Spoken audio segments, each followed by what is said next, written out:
আমি যোৱা ৰাতি এটা ওদালগুৰি বুলি জেগা নাম এই সন্মুখত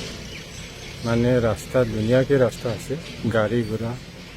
আৰু কিছুমান তেনেকুৱাই টায়াৰ গাড়ী গৰু গাড়ী এইবিলাক 2 নম্বৰী কাঠ চোৰাং মানুহ আছিলে তাৰপাছত আমি সেই দণ্ডিত এম্বুজ পাতিছিল এম্বুজ পতাৰ পাছত মানে ৰাতি 1:30মান বজাত এই গৰু গাড়ীখন লৈ আহিছিল তাৰপাছত আমি ধৰিব পাইছিলোঁ গাড়ী গৰু গাড়ীখন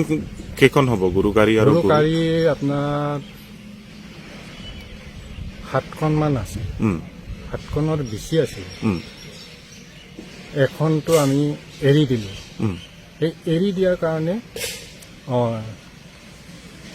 এম্বুজটো ইহঁতে গম নাপায় এৰি দিয়াৰ কাৰণে মানে গোটাই এই এখন পাৰ হোৱাৰ লগে লগে মানে গোটাই বাকী গাড়ীটো গোটাই ইয়াৰ পিছে পিছে আহিছিল এইখনটো আমি এৰি দিলোঁ তাৰপিছত বাকীটো আমি গোটাই ধৰিব পাৰিলোঁ আৰু গৰু কেইটা আছে গৰু এটা মানে ৰছী ছিঙি এটা পলাই গ'ল আৰু জাগাৰে গৰু ক'ত গ'ল আমি পিছা কৰিলোঁ নাপালোঁ তো কেইটা ধৰিব সক্ষম হৈছে আপোনালোকে গৰু এতিয়া আমি গৰুটো ধৰিছোঁ আমি টোটেলি 13টা 13টা তাৰপাছত গোটেই হেৰিটো হিচাপ কৰিব গ'লে নাই কমে 20 লাখ মানৰ হেৰিটো আমি ধৰিব পাৰিছোঁ আৰু খাট গৰু গাড়ী আৰু গৰু এইয়া